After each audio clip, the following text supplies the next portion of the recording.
Hello Year 1, Mrs Sullivan here. So your Year 1 teachers tell me you're learning about Paddington this week, and at home I've got a Paddington story, so I thought I'd share it with you. Paddington by Michael Bond. It's a long story, so I hope you've got your listening ears ready.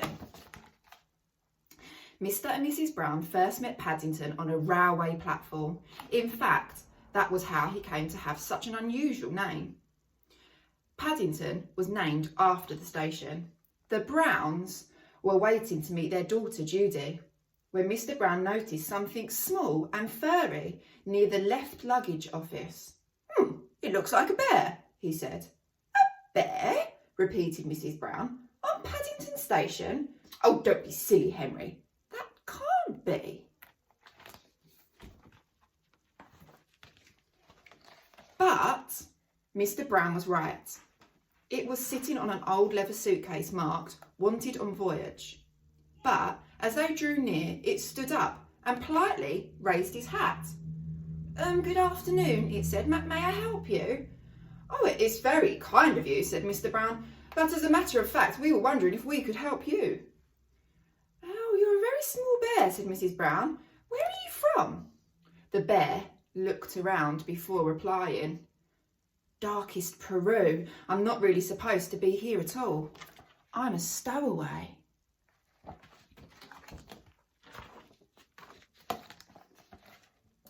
You don't mean to say you've come all the way from South America on your own? Exclaimed Mrs Brown. Whatever did you do for food? Unlocking the suitcase, the bear took out an almost empty glass jar. I ate marmalade. It said, bears love marmalade. Mrs Brown looked at the label around the bear's neck. It said quite simply, please look after this bear.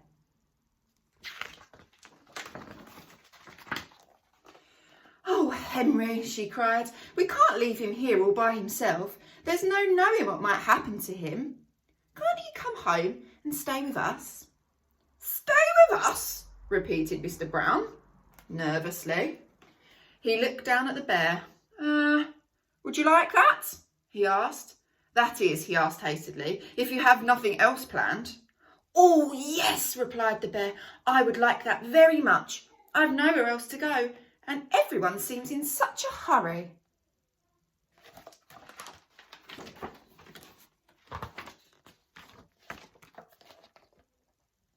That settles it, said Mrs Brown. Now, you must be thirsty after your journey. Mr Brown can get you some tea while I go and meet our daughter Judy. But Mary, said Mr Brown, we don't even know its name. Mrs Brown thought for a moment. I know, she said. We'll call him Paddington. After this station. Paddington? The bear tested it several times. Paddington, Paddington. It sounds very important. Mr Brown tried it out next. Follow me, Paddington, he said. I'll take you to the snack bar. There you go.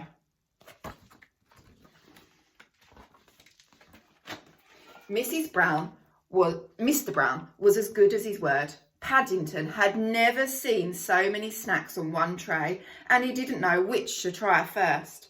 He was so hungry and thirsty, he climbed up on the table to get a better look. My goodness me, he's on the table. Mr Brown turned away, pretending he had had tea with a bear on Paddington Station every day of his life. Henry, cried Mrs Brown when she arrived with Judy. What are you doing to that poor bear? Paddington jumped up to raise his hat. But in his haste, he trod on a strawberry tart, skidded on the cream and fell over backwards into a cup of tea.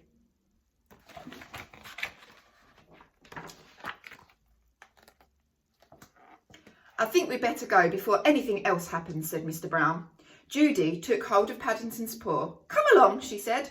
We'll take you home and you can meet Mrs Bird and my brother Jonathan. Mr Brown led the way to a waiting taxi. Number 32 Windsor Gardens, please, he said. The driver stared at Paddington. Bears is extra, he growled. Sticky Bears is twice as much. and make sure none of it comes off in my interior. It was clean when I set out this morning. Oh, he's a grumpy taxi driver. There they go. The sun was shining as they drove out of the station, and there were cars and big red buses everywhere. Paddington waved to some people waiting at a bus stop, and several of them waved back. It was all very friendly. Paddington tapped on the taxi driver on his shoulder. "It isn't a bit like deepest, darkest Peru here," he announced. The man jumped at the sound of Paddington's voice. "Cream," he said bitterly. "Cream and jam all over me coat." He slid the little window behind him shut. "Oh dear, Henry," murmured Mrs Brown. "I wonder if we're doing the right thing at all." Fortunately, before anyone had time to answer, they arrived at Windsor Gardens, and Judy helped Paddington onto the pavement. "Now we're going to meet Mrs Bird," she said. "She looks after us." She looks after us. She's a bit fierce and scary at times, but she doesn't really mean it. I'm sure you'll like her. Paddington felt his knees begin to wobble. "I'm sure I shall, if you say so," he replied. "The thing is, though, will she like me?" I'm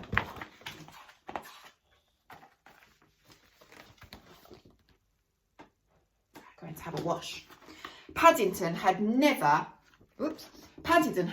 been in a bathroom before, and while the water was running, he made himself at home. First of all, he tried writing his name in the steam on the mirror. Then he used Mr Brown's shaving foam to draw a map of Peru on the floor. It wasn't until a drip landed on his head that he remembered what he was supposed to be doing. He soon discovered that getting into a bath is one thing, but it's quite another matter getting out again, especially when it's full of soapy water. Oh no, look, it's overflowing.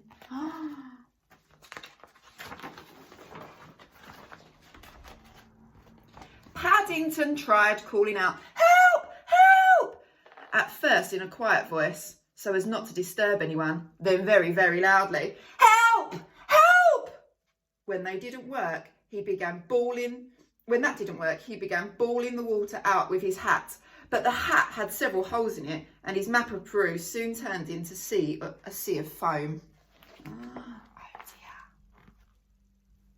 Suddenly, Jonathan and Judy burst into the bathroom, lifted a dripping Paddington onto the floor.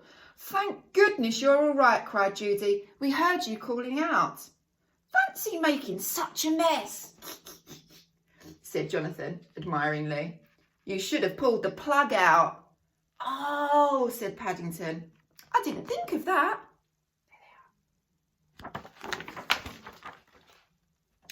When Paddington came downstairs, he looked so clean, no one could possibly be cross with him. His fur was all soft and silky. His nose gleamed, and his paws had lost all traces of jam and cream. The Browns made room for him in a small armchair, and Mrs Bird brought him a pot of tea and a plate of hot buttered toast and marmalade.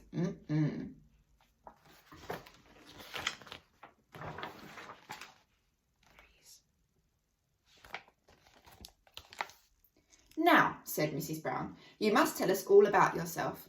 I'm sure you must have lots of adventures to tell us about." "I have," said Paddington earnestly. "Things are always happening to me. I'm that sort of bear." He settled back in the armchair. "I was brought up by my Aunt Lucy in darkest Peru," he began, "but she had to go into a home for retired bears in Lima." He closed his eyes thoughtfully, and a hush fell over the room as everyone waited expectantly.